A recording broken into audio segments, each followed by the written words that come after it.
Yeah. Good gaming, ladies and gentlemen. My name's Nider, and today we're gonna watch some Donald Trump breaking a wall. I don't know. It is what it is. In today's game, we're gonna see a Baylen, KikiJiki, Plagon, and Inalla player. So this happened on January 11th at the Expedition Montreal. Small little events in Montreal. Well, small. We're still about between 20 and 28. I don't remember, but there's always 5 pods plus. So if it happens, you can ask in the comment. We have a calendar for all events in the Montreal metropolitan area. Of course, not a sponsor. Very good friends of mine of the guys of cEDH Canada. cEDH Canada is a group of people trying to promote the growth of the cEDH community, pushing mainly. Well, we are moving. So we started in Montreal, in west of Montreal. We are spreading to Cornwall, Brockville. We are reaching out into the. I don't even remember where that. It's past Toronto. But Toronto, Lower Ontario, and some of the U.S. states have a small league in there. So we are moving up past Laval into Blainville. We are branching out into Chambly, into Saint-Hyacinthe. So if you ever need something, cEDH Canada will be happy to help you out, try to get your bearings, trying to figure out what to do and how to organize stuff. Of course, next weekend on February 22nd, there's going to be a tournament in Brockville at Sequence Gaming. I will be there attending. I am driving, I believe it's 2.5 hours to get there. But however, I am bringing a few of my friends in. We are going to be making a road trip, and we're going to have some fun in Brockville. Of course, third Thursday of every month is cEDH at Cornwall Gaming. We are trying to grow that crowd, so they are advertising cEDH specifically on the third Thursday of the month. I don't understand how it gets to it, but the 8/15. So this Thursday, 20th to February 2028. I don't remember how you say that in English. Le 20, which is the third Thursday, we're going to be in Cornwall, driving in with a bunch of West Island people, trying to get the crowd bigger. So we've got Baylen. Baylen is I make token, and I try to abuse Baylen to tap tokens and draw cards, make mana and stuff like that. Right after, we've got KikiJiki. KikiJiki is a somewhat turbo deck trying to drop a Treasonous Ogre, drop a Neheb or Combat Celebrant, drop KikiJiki, make copies of Combat Celebrant so that they get extra combat step over and over again. Right after, we've got Plagon. Plagon is a Foundation new guy. It was a new guy back in January because Etterdrift was not out yet. Now Etterdrift is all Ashaton. However, Plagon is still nice. You cast a bunch of little creatures that have 0 power but toughness. You draw Plagon in, you draw a bunch of cards, and then you most probably win with Torkoal or something like that. Top left is going to be Inalla. Inalla is a super turbo. I hate Inalla. However, within good ends, they can do some crazy shenanigans as early as turn 2. Is it a Grixis deck? I believe it's a Grixis deck. But the Inalla lines with Eminence and making copies and whatever, quite crazy. Cast in 2, put Spellseeker and 2 other mage, Shallow Grave will reanimate the top one. The top one, when it ETBs, bring back another one on the board. Now we've got some Miminage triggers where you can sacrifice one of your wizard, put it back, but then copy the one that brings back, and then you do infinite. Anyway, it's kind of crazy shenanigans. Super nice, super fast deck.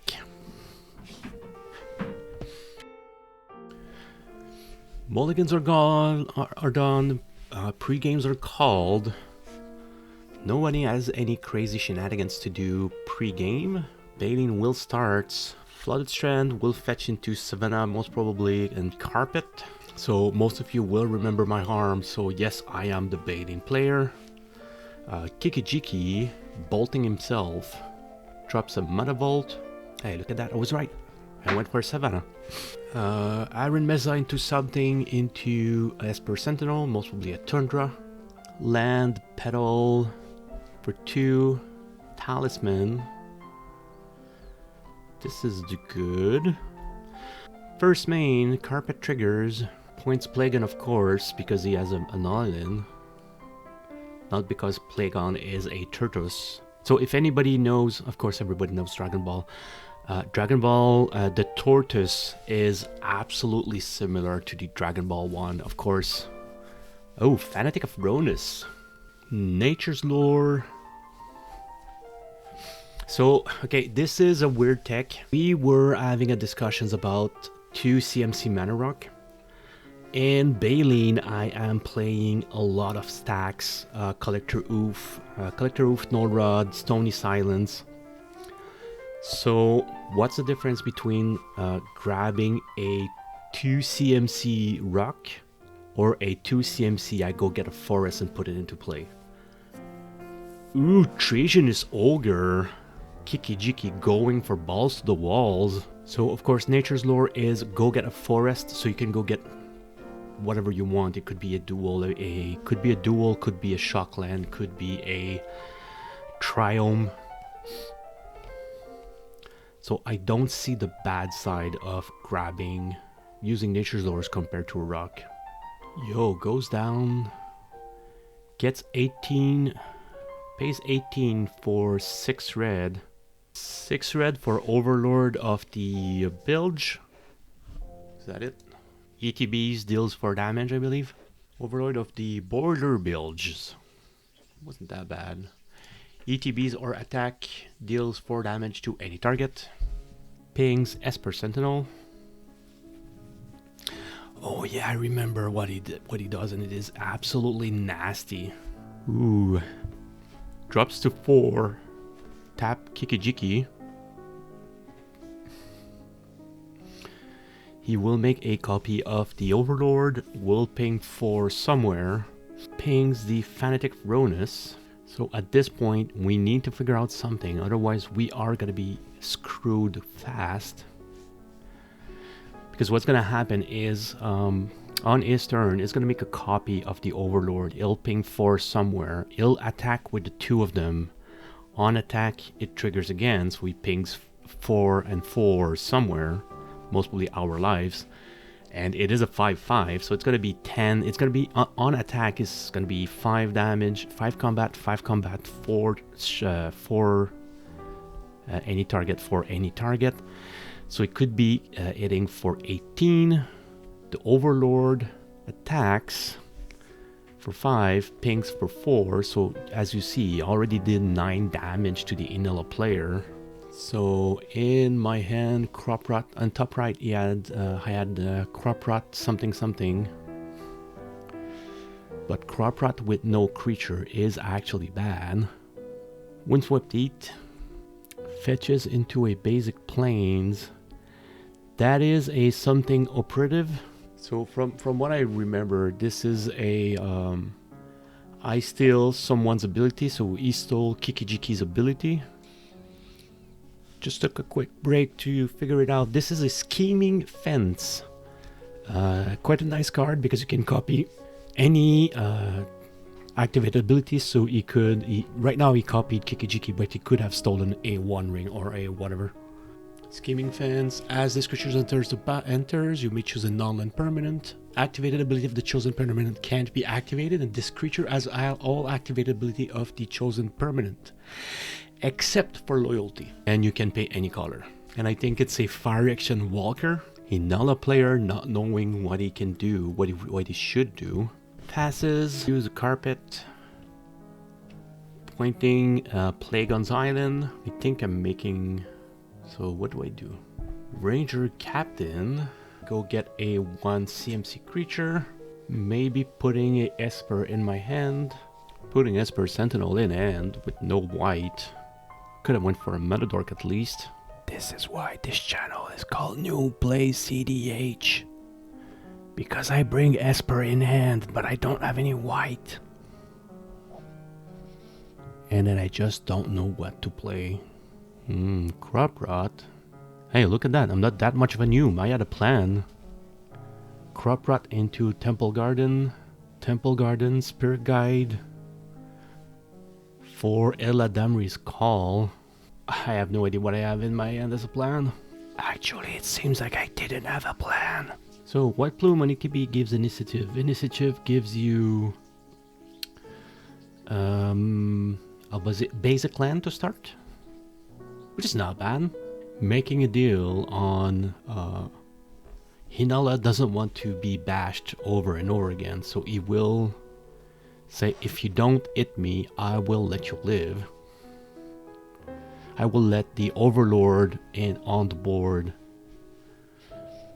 Because Treasonous Ogre has done his job. He could suicide himself, but I'm pretty sure he doesn't want to. Soul Ring into Arcane Signet. Arcane into Rending Volley on the Scheming Fans. Oh ho ho! KikiJiki back up online. Makes a copy of the Overlords. Target Ranger, cracks Ranger and respawns. Attacks. Wow. 4 on the Walker, 4 in his life, 10 into his life.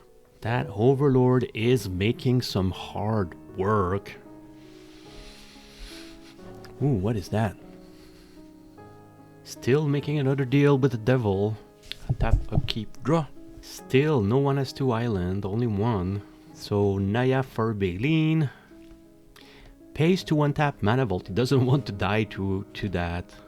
Pays to make a copy. Pings for somewhere. Targets Baylen.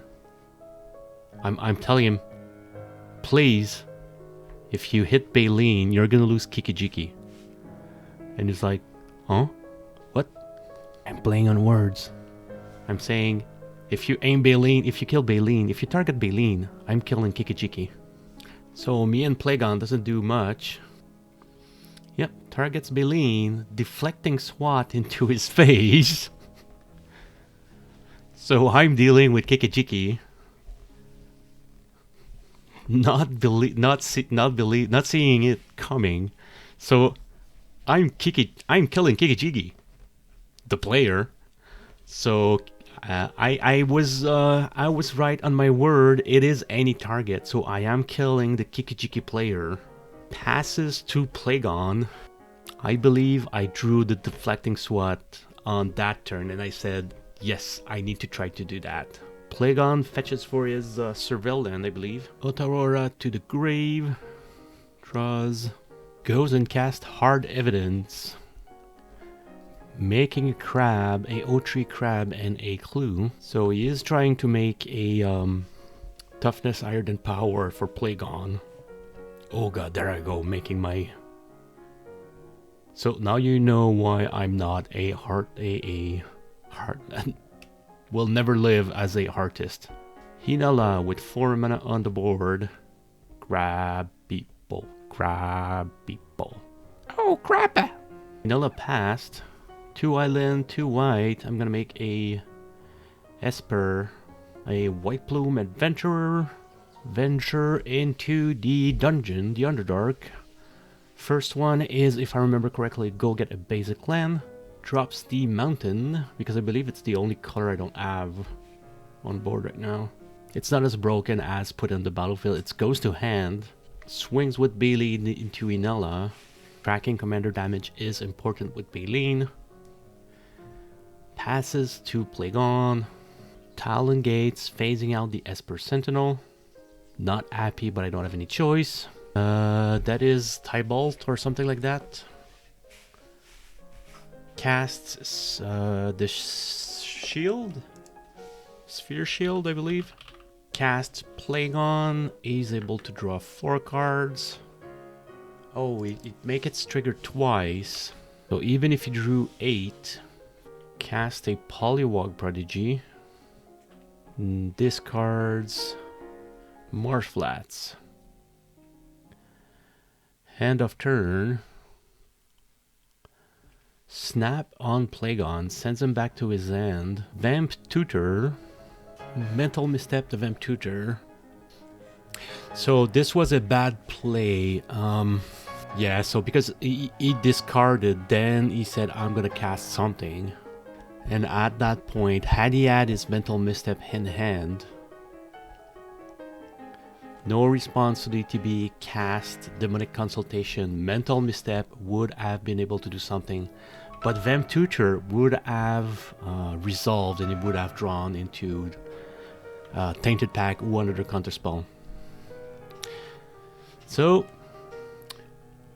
he actually bounced. So what he's saying is he bounced Plagon just in case of the Fierce Guardianship, which would have been a free counterspell, which was a decent gameplay. Congratulations to the Inalla player, as usual, taking over and being able to close the game out of nowhere with 3 mana and doing nothing all game. But it was a really funny turn of events when I decided to just deflecting SWAT and getting rid of the KikiJiki player. Sure, it hurts. It hurts his self-esteem. That was a out of nowhere, I'm gonna kill you move. But hey, welcome to Magic. It also makes good videos. If you don't forget. We have a tournament in Brockville on the 22nd of February. We also have a every third Thursday at Cornwall Gaming, our cEDH playgroup. If you learned something, please leave a comment, like and subscribe, and I'll see you guys next game.